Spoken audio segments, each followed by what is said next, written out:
que aunque este reconocimiento es de carácter personal, yo lo recibo en nombre de mi país y de mi pueblo uruguayo, en nombre del Uruguay, de todos los uruguayos y uruguayas. Muchas gracias.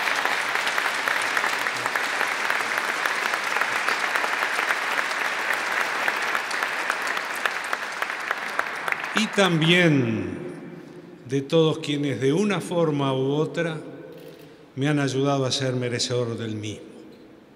Sin la educación pública uruguaya, sin la libertad, la democracia y el republicanismo que a los uruguayos tanto nos gusta respirar y que a veces tanto nos ha costado hacerlo, sin mi familia, mis compañeros, mis colegas, mis profesores, mis alumnos y mis pacientes, mis queridos enfermos, yo no estaría hoy aquí. Y en nombre entonces de todos ellos, muchas gracias nuevamente. Y entre ellos, alguien de quien precisamente hoy se cumplen 100 años de su nacimiento. Me refiero al general Líber Seregni.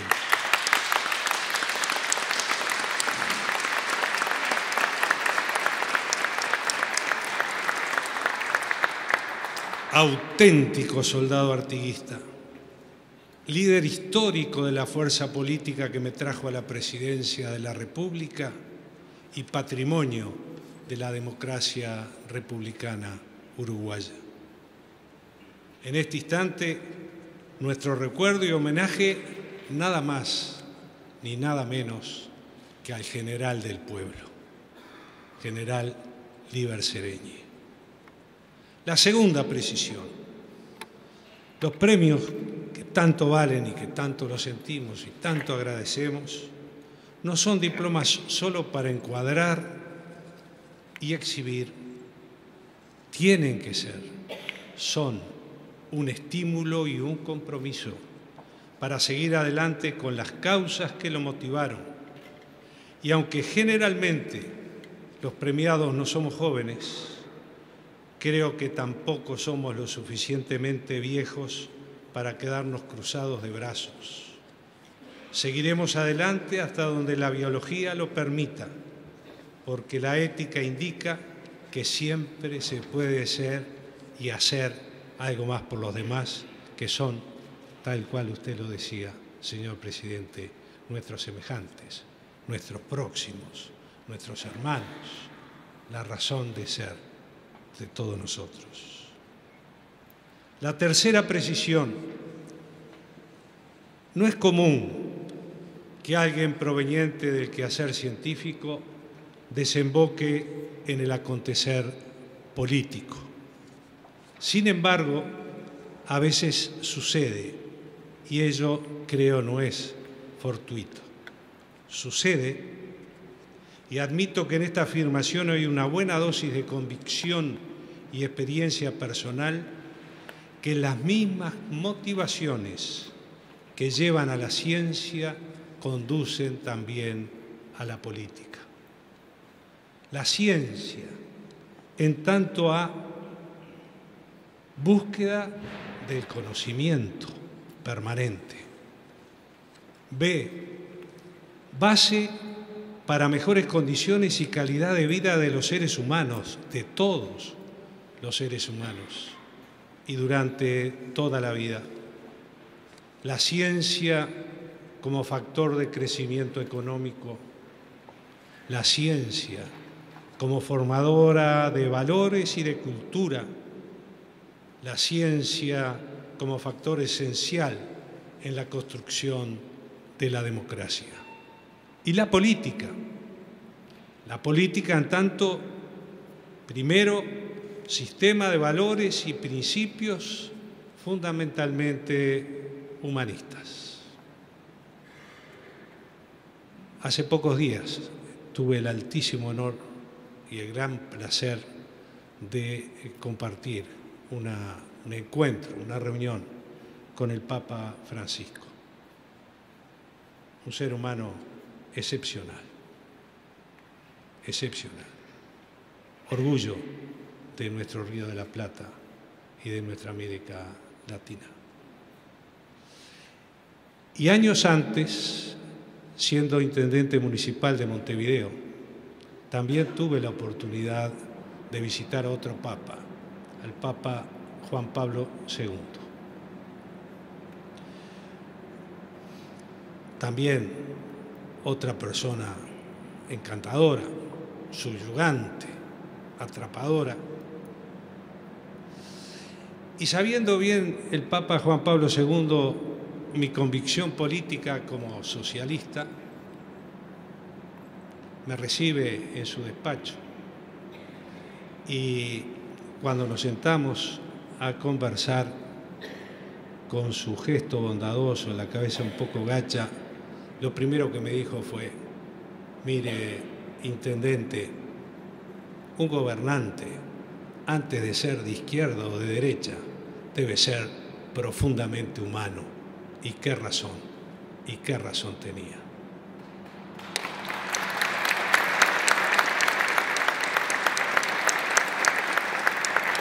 La política, entonces, como sistema de valores y principios humanistas, como proyecto y procedimiento para el desarrollo de las naciones y el fortalecimiento de la comunidad internacional, pero la política en clave de paz, de libertad, de democracia, de justicia y de desarrollo económico con inclusión social. Porque en un país nadie debe ser más que nadie, como lo decía nuestro padre Artigas. La política no como endogamia de poder o como actividad autorreferente, sino como articulación de ese tupido, complejo y rico entramado de sueños, de valores, de compromisos e intereses que es la sociedad, la política de y para los ciudadanos, y la ciudadanía no como teleaudiencia o mercado electoral, sino como un sistema dinámico de responsabilidades y de derechos. El ciudadano como sujeto de su propia vida y como integrante de una sociedad fraterna y humanitaria. Y cuando la ciencia y la política se encuentran en un contexto de pleno funcionamiento de la institucionalidad democrática y de una estrategia de desarrollo en tanto proceso evolutivo, multidimensional y sustentable, ambas, la ciencia y la política, se benefician. También y sobre todo se beneficia la sociedad en su conjunto, en tanto ve los resultados tangibles de la ciencia con conciencia, como lo decía ayer nomás, no hace mucho tiempo en la historia de la humanidad, hace apenas 500 años, François Rabelais, un médico francés, filósofo, que dijo: la ciencia sin conciencia es la ruina del alma, y la política sin conciencia es la ruina de la democracia.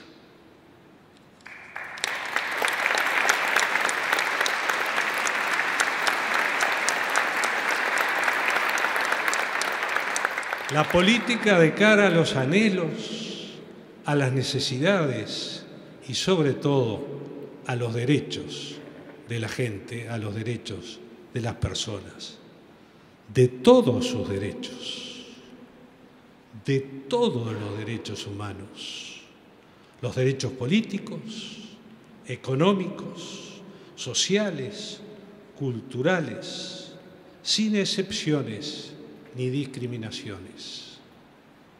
Todos los derechos, porque si falla un derecho, están fallando todos los derechos a esa persona a las que se le prohíbe esa natural situación de tener por ser una persona, un ser vivo, el derecho a la vida, el derecho a la salud, el derecho a la educación, el derecho a la libre expresión, el derecho al pensamiento religioso, sin discriminaciones ni sexuales, ni religiosas, ni económicas, el derecho a vivir con dignidad.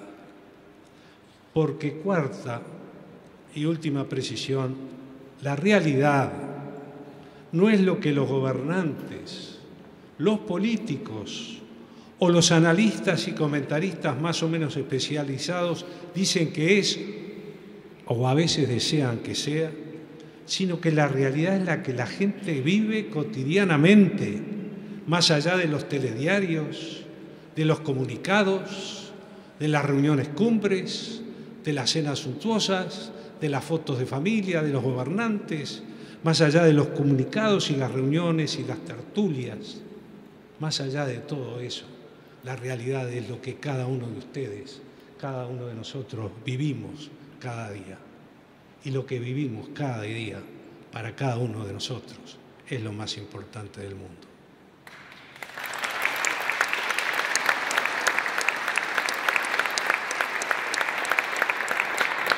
La realidad, desde nuestro humilde punto de vista, está en la calle, está en las plazas, está en los mercados, en los lugares de trabajo, en la intimidad de los hogares.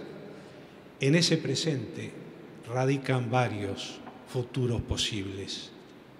¿Cuál de ellos será la próxima realidad de cada uno de nosotros? Difícil pronosticarlo, pero la historia no es una galería de próceres ni una cronología de hazañas. La historia la hacen los pueblos en un recorrido que nunca es lineal ni fácil, pero en el cual hay una pasión que convoca e impulsa, la pasión por la libertad. Libertad que no nos garantiza la felicidad, pero nos dignifica la vida. Sin ella, la vida no tiene sentido.